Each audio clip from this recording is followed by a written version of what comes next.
Na sanção mais rigorosa adotada até agora, presidente dos Estados Unidos, Joe Biden, suspende a importação de petróleo da Rússia.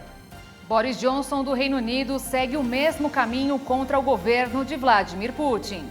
Ucranianos podem sair de casa através dos corredores humanitários. Produção de veículos caiu quase 16% em fevereiro. Produtores do Rio Grande do Sul comemoram excelentes resultados da safra de camarão.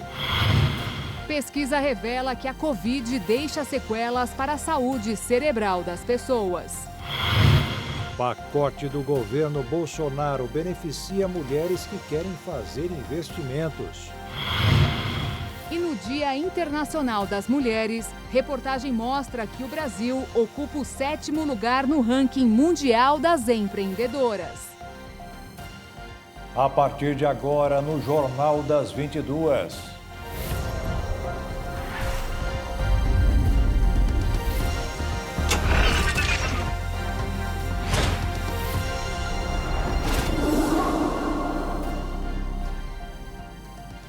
Olá, boa noite. Boa noite. Novas sanções duras ao governo de Vladimir Putin foram divulgadas hoje. Os Estados Unidos e o Reino Unido baniram o comércio e a utilização do petróleo russo. Por outro lado, Putin respondeu às punições para tentar impacto na Europa. O presidente dos Estados Unidos, Joe Biden, arriscou uma cartada importante para tentar, de alguma forma, impactar ainda mais a já fragilizada economia russa. Em seu discurso, Biden anunciou o fechamento dos portos americanos para a importação de petróleo russo. Segundo o presidente norte-americano, o mundo está unido contra a guerra de Putin. Ele afirmou que o preço da gasolina poderá subir ainda mais, mas que o seu governo irá liberar a parte das reservas nacionais para segurar as cotações. Caminhando na mesma direção, o primeiro-ministro do Reino Unido, Boris Johnson, também anunciou duras sanções ao combustível fóssil russo. Segundo Johnson, até o final do ano, o Reino Unido eliminará gradativamente as importações russas de petróleo e derivados. Na tentativa de parecer forte perante as sanções anunciadas pelo mundo, o presidente russo Vladimir Putin anunciou um decreto que restringe a importação e exportações de bens e matérias-primas. A iniciativa é uma tentativa de garantir a segurança econômica da Federação Russa. O país comandado por Putin é o maior exportador de óleo e gás natural do mundo. Durante a reunião no parlamento inglês, o presidente ucraniano Volodymyr Zelensky participou por meio de um vídeo e falou sobre o conflito armado.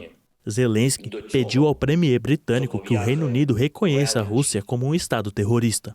Ele ainda pediu mais apoio da comunidade internacional para o enfrentamento contra a Rússia. Ao fim de seu pronunciamento, os representantes do parlamento britânico aplaudiram Zelensky de pé.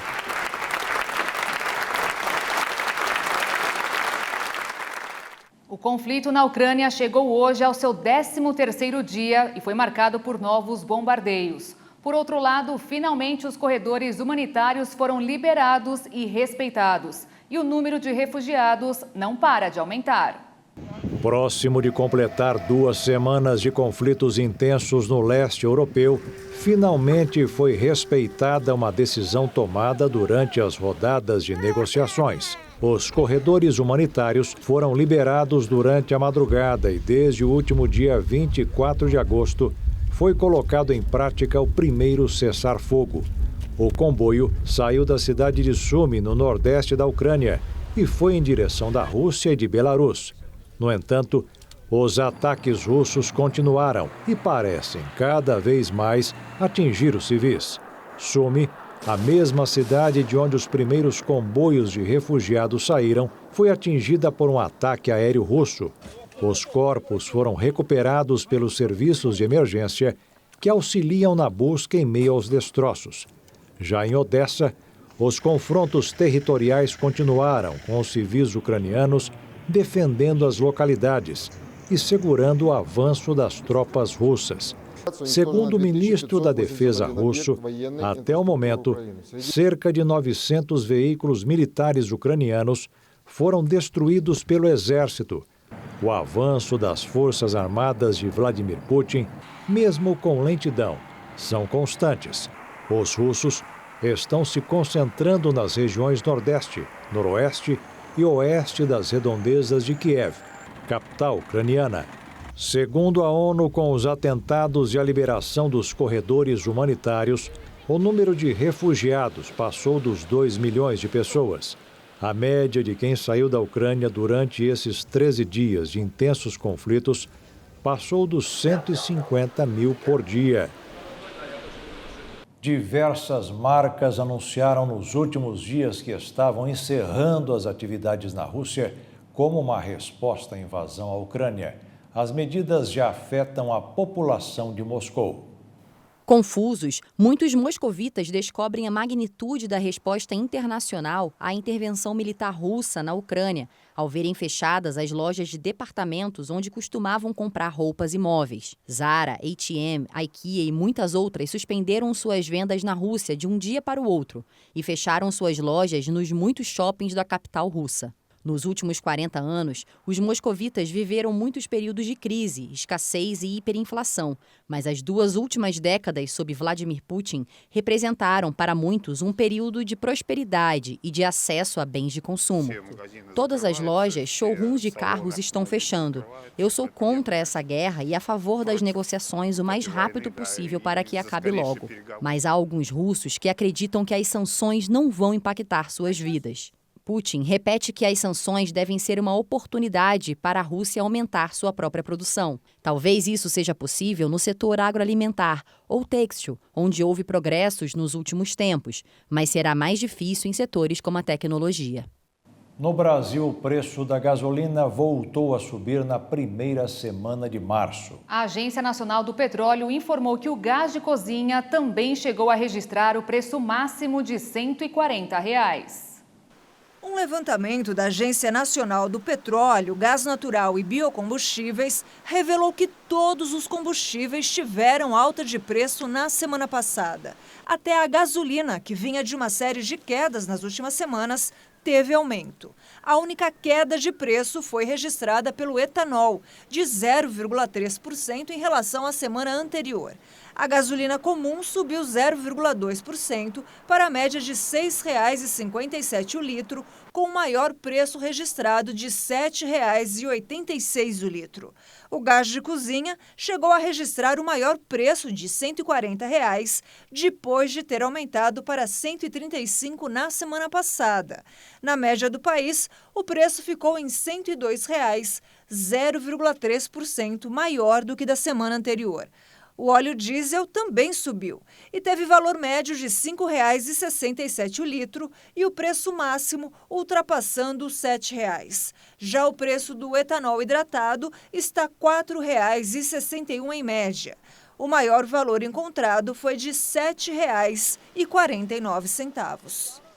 Com as medidas anunciadas hoje, o barril do petróleo subiu mais 2% e fechou cotado a quase R$ 32,50 na Bolsa de Londres. E veja a seguir, a produção de veículos caiu em fevereiro. E no Dia Internacional da Mulher, presidente Bolsonaro anuncia um pacote para facilitar o empreendedorismo feminino.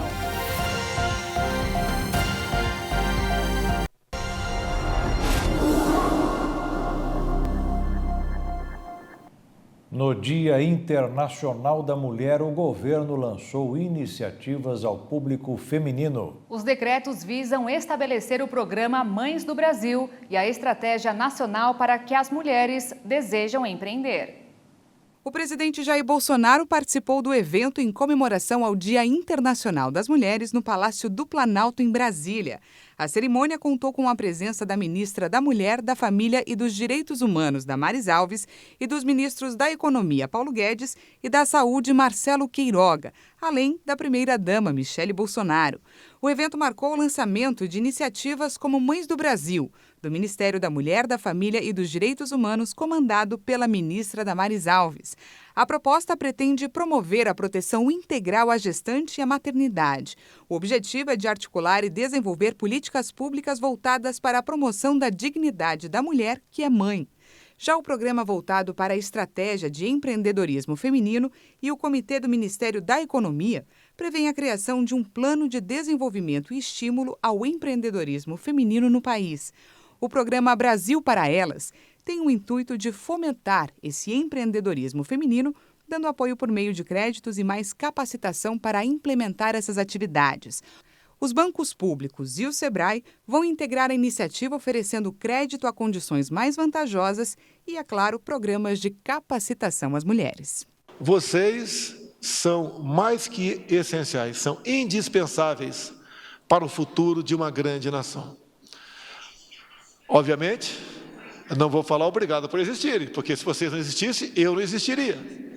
Mas obrigado pelo trabalho, pela dedicação, pela perseverança, pela fé e por tudo aquilo que transmitem aos seus filhos e filhas.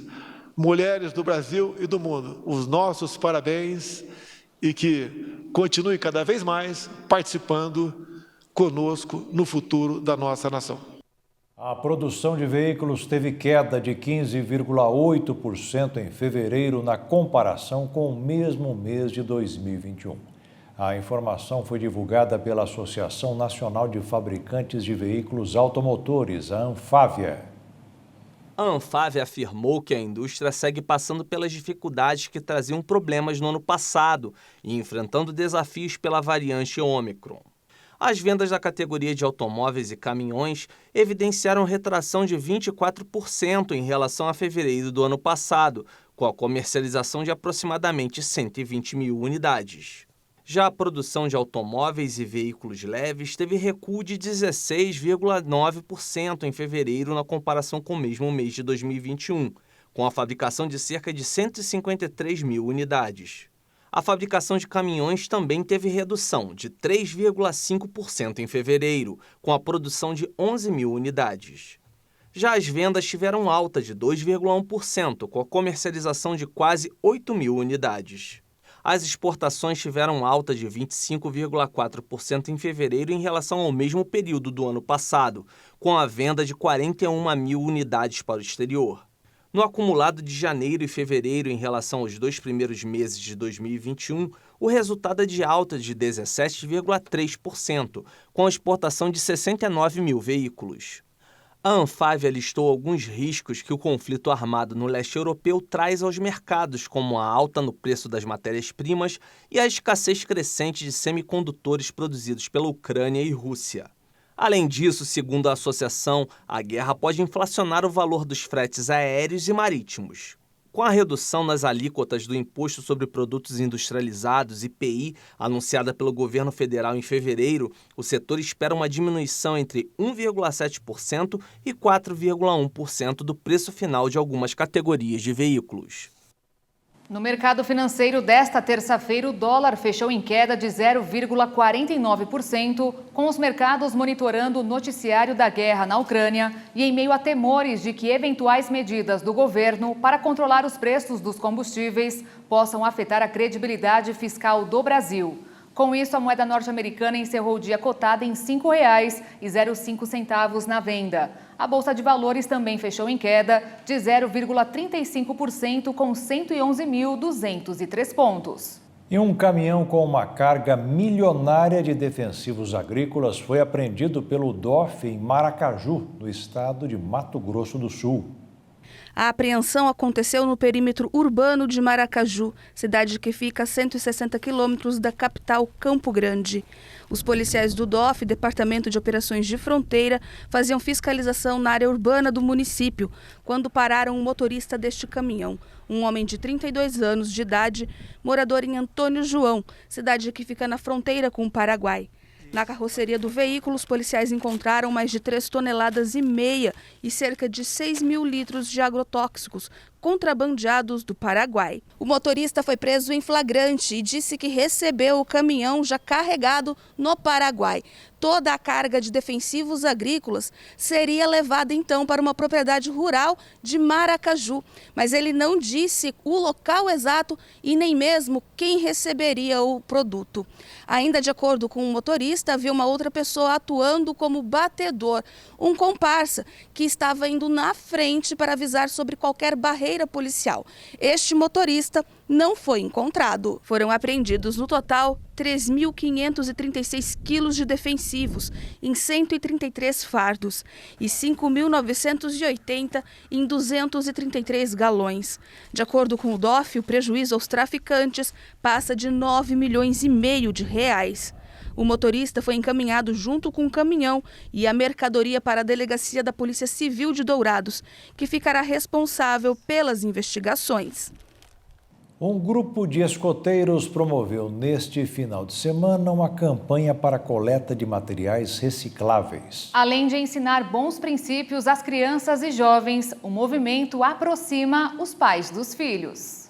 Entre os princípios dos escoteiros estão o cuidado com o meio ambiente. O grupo deu início à campanha de coleta seletiva de 4 itens: tampinhas plásticas, remédios, óleo usado e pilhas. A tampinha que vai para as ONGs que vão fazer castração do material dos animais de rua, o óleo, a pilha e os remédios, que vão para o lugar correto de descarte para não poluir a natureza, não contaminar pessoas e outros animais. O desafio é manter a coleta ao longo de todo o ano. Vai até novembro, que é quando a gente encerra as atividades deste ano. O movimento escoteiro incentiva as crianças, a partir dos 6 anos, e jovens a assumirem o próprio desenvolvimento. Eles se envolvem em atividades comunitárias, aprendem a importância da proatividade, liderança, preocupação com o próximo e com o ambiente. As atividades foram retomadas em outubro do ano passado e são divididas por idade. Lobinho, de 6 anos e 5 meses a 10 anos, 11 a 14 anos, escoteiro, de 15 a 17, sênior, e de 18 a 21, pioneiro. Alguns pais trabalham como voluntários. Só de ajudar a natureza e ajudar o próximo, que é o que os escoteiros têm como missão, né? Fazer sempre o melhor possível, estar sempre alerta para fazer o melhor possível. E veja a seguir, pesquisa mostra que a Covid provoca alterações cerebrais. E ainda, produtores do Rio Grande do Sul comemoram a atual safra de camarão.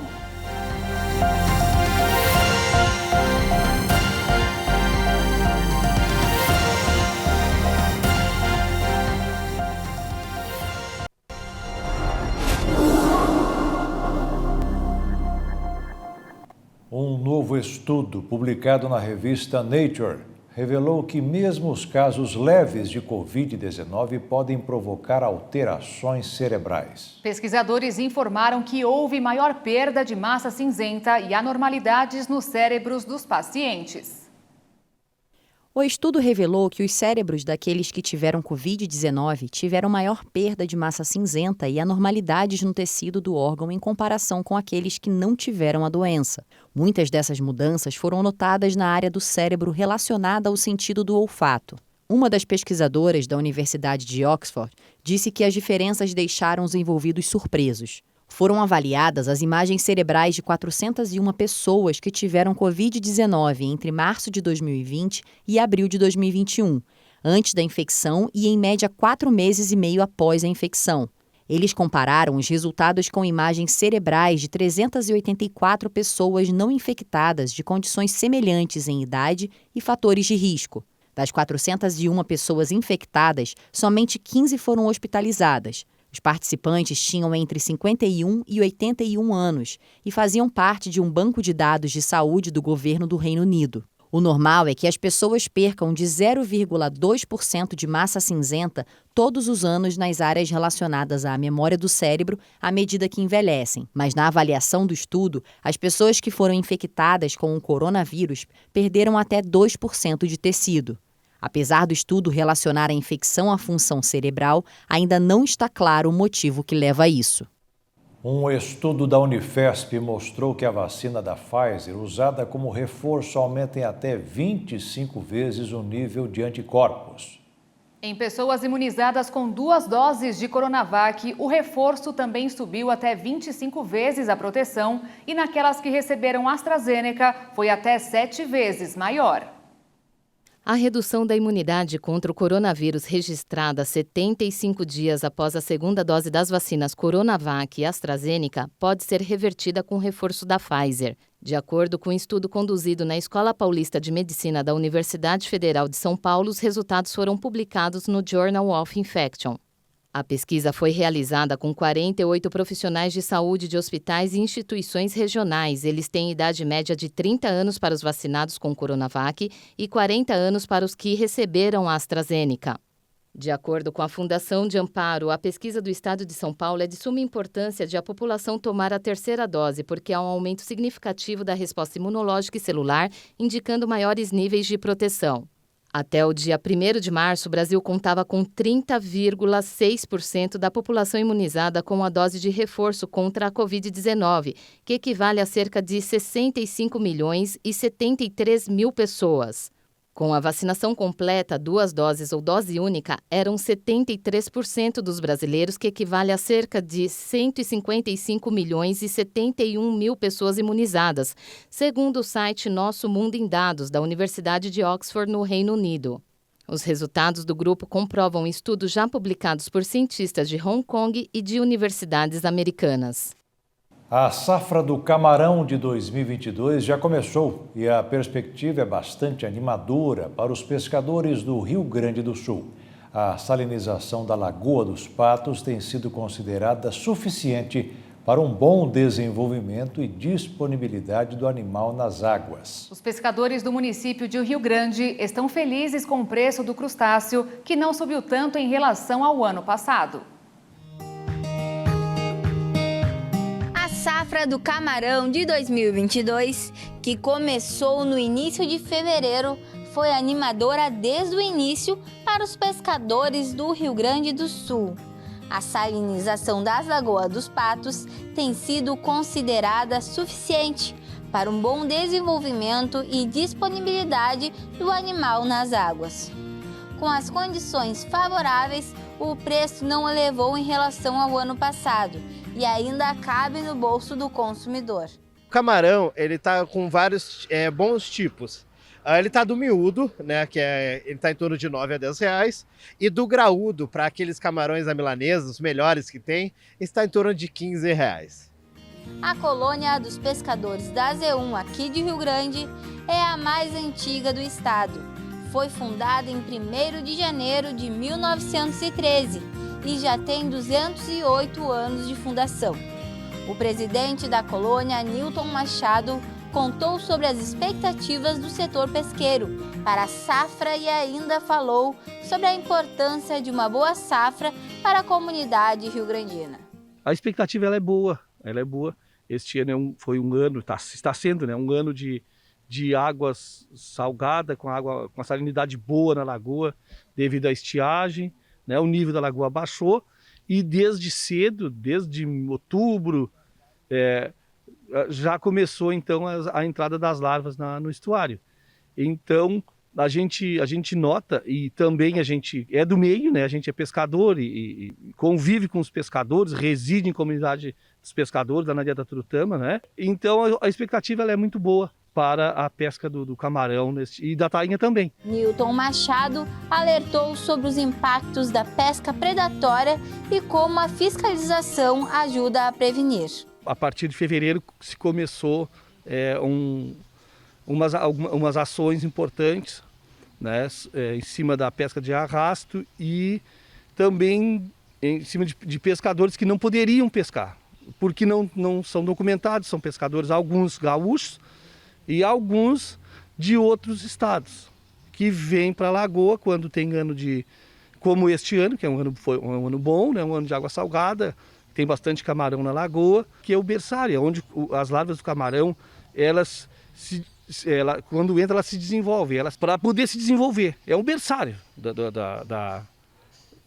camarão e do peixe, mas principalmente do camarão. E o que acontece? Quando o camarão ele atinge um tamanho mínimo, que não poderia ser pescado, isso às vezes no mês de novembro, no mês de dezembro e no mês de janeiro, esse ano, então se intensifica uma pesca predatória, com rede de arrasto também, né, na grande maioria por pessoas que não são pescadores e que causa um impacto negativo muito grande na nossa pesca. O Rodrigo, que colocou uma banca para vender camarão na orla da Henrique Pancada, contou como está a safra do camarão esse ano e sobre como está a sua rotina e as expectativas de venda. A rotina está maravilhosa. Toda vez que a gente vai cedo, ou para o mercado ou nos pescadores diretamente no bosque, ela está muito boa.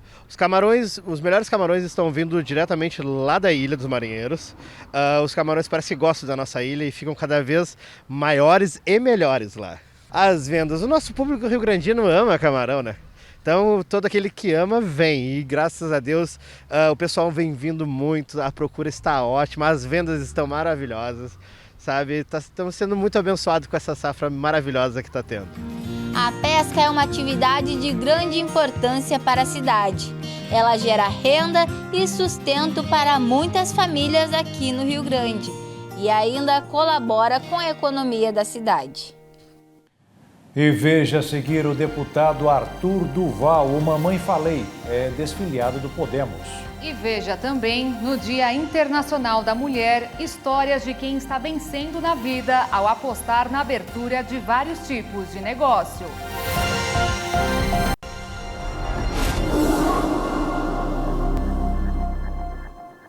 O Brasil registrou 29% mais raios nos 2 primeiros meses deste ano em comparação com o mesmo período do ano passado. Só entre os meses de janeiro e fevereiro foram registrados 17 milhões de descargas elétricas, 4 milhões a mais do que no mesmo período de 2021.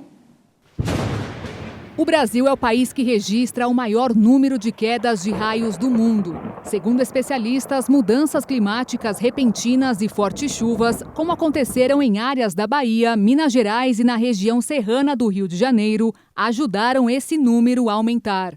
Uma situação preocupante porque, além dos riscos de acidentes e mortes, descargas elétricas podem interromper o fornecimento de energia elétrica ao atingir diretamente a fiação de ruas e também podem ocasionar incêndio ao atingir árvores, como aconteceu ano passado no Parque Estadual Encontro das Águas, no Pantanal de Mato Grosso.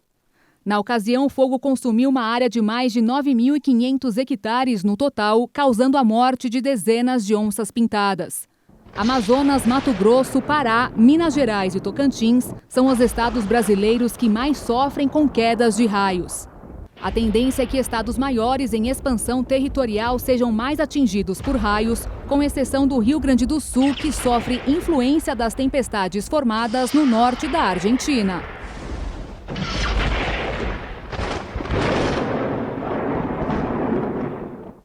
O partido Podemos aceitou o pedido de desfiliação de Arthur Duval. O deputado, que foi o segundo mais votado nas últimas eleições para a Assembleia Legislativa de São Paulo, vai responder a 12 processos no Conselho de Ética, pedindo a sua cassação pelas declarações consideradas ofensivas às mulheres ucranianas.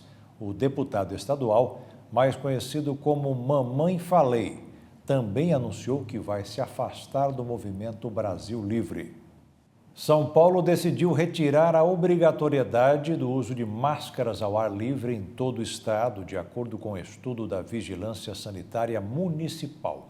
Em locais fechados, o equipamento de proteção individual segue obrigatório e a decisão sobre quais regras valerão para as escolas serão divulgadas amanhã. De acordo com dados do Ministério da Saúde sobre a Covid no Brasil, foram registradas nas últimas 24 horas 488 mortes e 13.866 novos casos. Dos mais de 29.138.000 diagnósticos contabilizados até hoje, mais de 27.344.000 pessoas se recuperaram e mais de 1.140.000 estão em acompanhamento. E a ministra da Agricultura, Pecuária e Abastecimento, Tereza Cristina, irá no período de 12 a 15 de março a Ottawa, capital do Canadá, que é o maior exportador de potássio do mundo, para participar de reuniões com exportadores de fertilizantes e abrir novos mercados com outros países para a compra do produto e não continuar nas mãos da Rússia. Mesmo em meio à violência da guerra, a beleza da arte e da música encontra forças para se manifestar. Vamos conferir a apresentação de uma musicista ucraniana que tocou em um bunker em Kharkiv. Uma violinista que vive em um abrigo antiaéreo na cidade de Kharkiv, no nordeste da Ucrânia, tocou violino em uma apresentação dedicada à sua falecida avó. Vera Lichovchenko, que também é professora, trocou o palco de um teatro por um porão de Kharkiv enquanto executava seu solo para a câmera. A musicista mostrou sua arte para aliviar o sofrimento da guerra. Dezenas de civis foram mortos em ataques de forças russas em Kharkiv.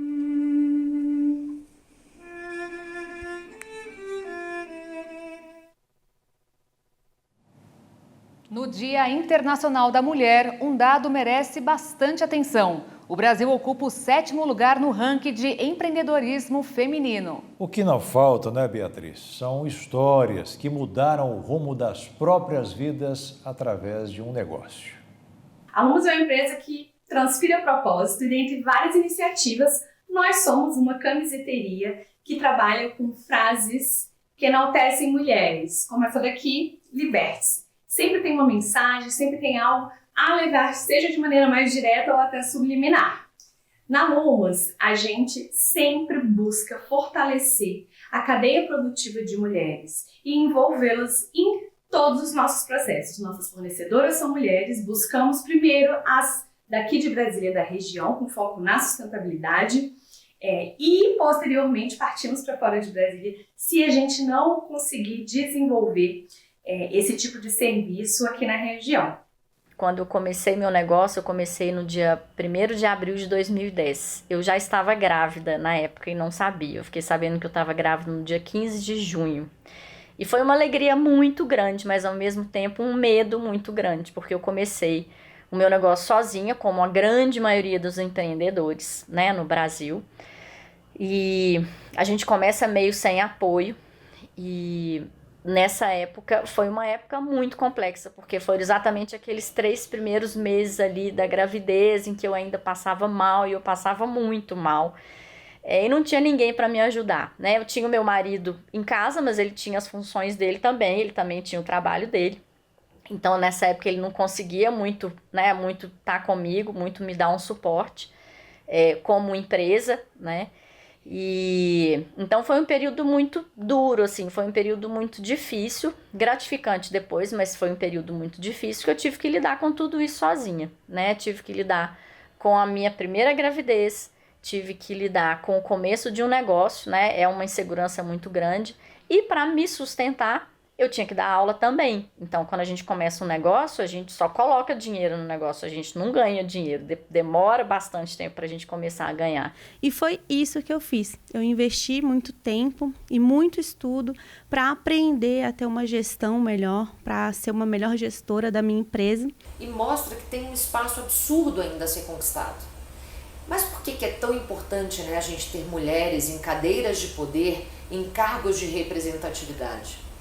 Porque o mercado, as empresas, os sistemas governamentais, todo mundo precisa de diversidade, perspectivas distintas, porque, afinal de contas, se a gente for olhar para um problema sob um único ângulo, um único prisma, fica muito mais difícil encontrar uma solução. Mas por que a gente ainda tem tanta desigualdade de gênero aqui no Brasil e no mundo como um todo? A explicação para isso ela é bastante simples, na verdade, porque nós, mulheres, ainda assumimos, na grande maioria das sociedades, jornadas duplas ou triplas de trabalho. Por quê? Além de exercer as nossas funções laborais, né, a gente ainda toma conta da casa, dos filhos e de todas as atividades, né, que estão relacionadas ali à rotina de um lar.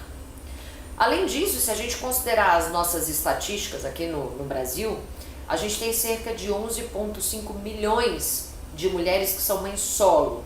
Então, além de serem provedoras do lar, né, da família, elas ainda não têm apoio na educação dos filhos e na condução dos lares. E esses são dados alarmantes e que corroboram com um cenário de predomínio, sim, de homens em cadeiras e em situações de poder. Com a pandemia, o número de mamografias no Brasil caiu mais de 40%. E sabendo da importância do rastreio do câncer de mama, neste mês de março, uma clínica particular de Campo Grande, em Mato Grosso do Sul, também está oferecendo mamografias de graça a mulheres com mais de 40 anos. É a campanha Amiga do Peito. Com este aparelho, é possível salvar mulheres do câncer de mama. Mas é preciso ter a iniciativa de fazer o exame de mamografia de rastreio. Foi o que fez a dona Elizabeth, de 65 anos, que já passou por um susto quando tinha 27. Estou com uma dor no seio do lado esquerdo, da onde eu fiz uma cirurgia, né? E eu quero saber o que está acontecendo. Às vezes a pessoa vai deixando de lado, vai descuidando, aí quando descobre já é tarde demais. Edileuza também sempre foi cuidadosa com a saúde, mas com a pandemia de Covid-19 descuidou um pouco.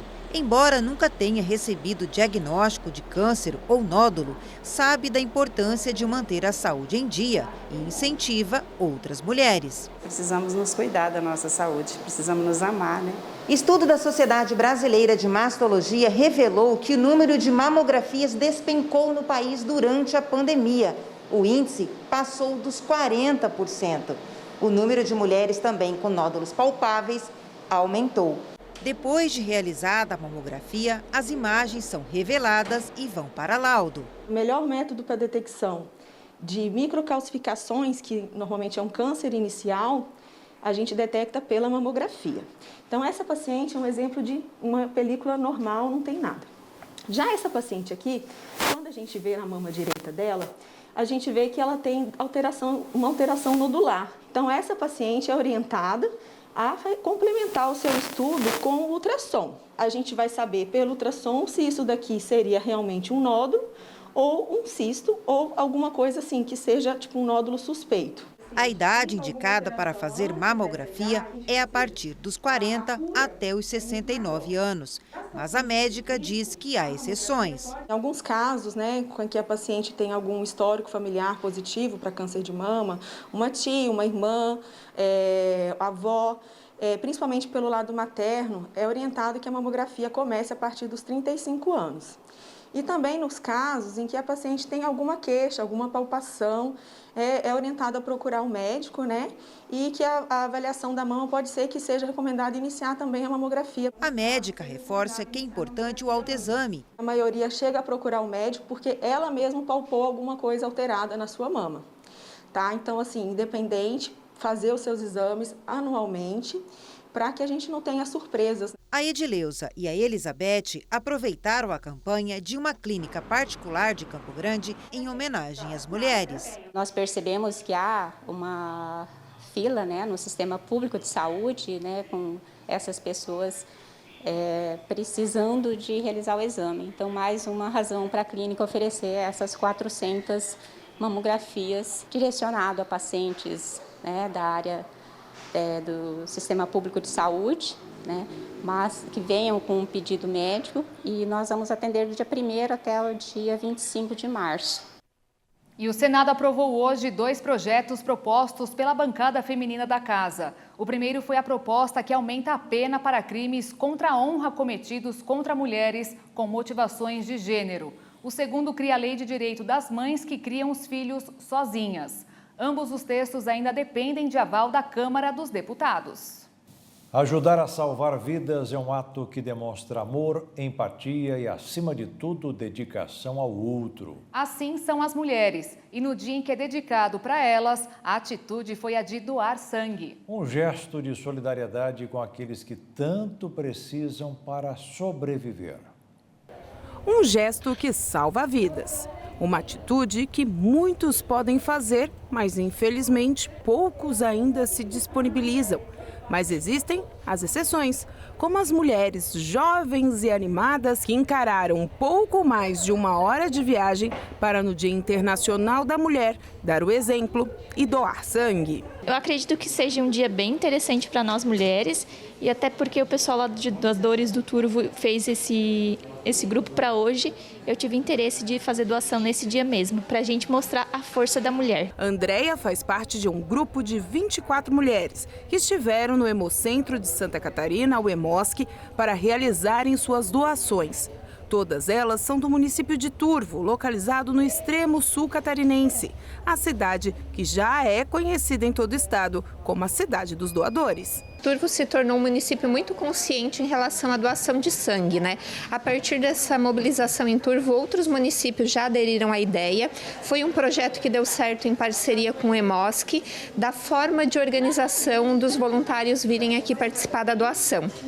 Então tem sido muito bacana toda essa interação, porque é bastante união da população, poder público, do Hemosc, todos juntos por uma causa maior, mantendo assim toda semana grupos de doadores voluntários. Tem sempre uma turma que sai toda semana, então ao longo de todas as semanas do ano tem pelo menos um grupo de doadores com no mínimo de 6 voluntários, mas a média é sempre maior do que essa por semana se disponibilizando. Num total, o Turvo já atingiu no ano de 2021 6% da população como doadora, que é o dobro do que o Ministério da Saúde recomenda por município. Assim como a Marileia, que é agricultora e que, além de reunir as amigas para fazer a sua doação, preparou lembrancinhas para distribuir às mulheres que estavam no Hemosc e às servidoras também.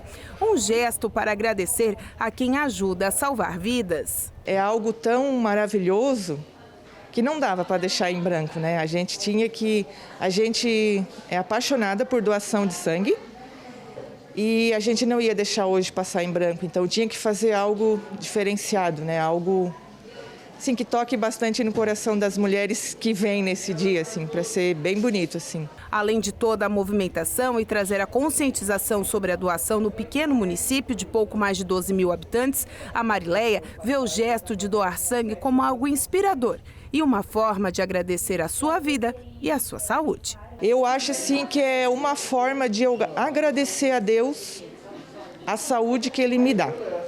Porque poder estar aqui e ter a saúde para doar sangue é algo de Deus, né? Que tem tantos que precisam, tem tantos que gostariam, mas não têm a saúde, ou tem que tomar remédio, que não pode. Então, para mim, eu acho que a minha realização dos objetivos de vida, enquanto eu ter saúde, é doar sangue. É uma forma de agradecer a Deus a minha saúde. E veja como foi alguns dos testemunhos de pessoas que saíram vitoriosas. Oh, glória, nós damos glória, Ele vem para mudar a nossa história. Você foi o quê, amigo? Missionário, desde ontem eu tava com uma dor nesse dedo aqui. Quando fazia esse movimento, eu sentia como se parece que tava deslocado. Mas não tava, né? Mas era uma dor. E agora foi embora? Muito difícil, agora desapareceu. Glória a Deus. E você, amigão? Eu tive um acidente em casa faz 2 anos e 4 meses. Inclusive, eu vim aqui com a bengala. Que eu não andava sem essa bengala. Eu faço uma campanha em casa com o programa do Senhor, no Canal 9. E graças a Deus, Deus tirou a bengala.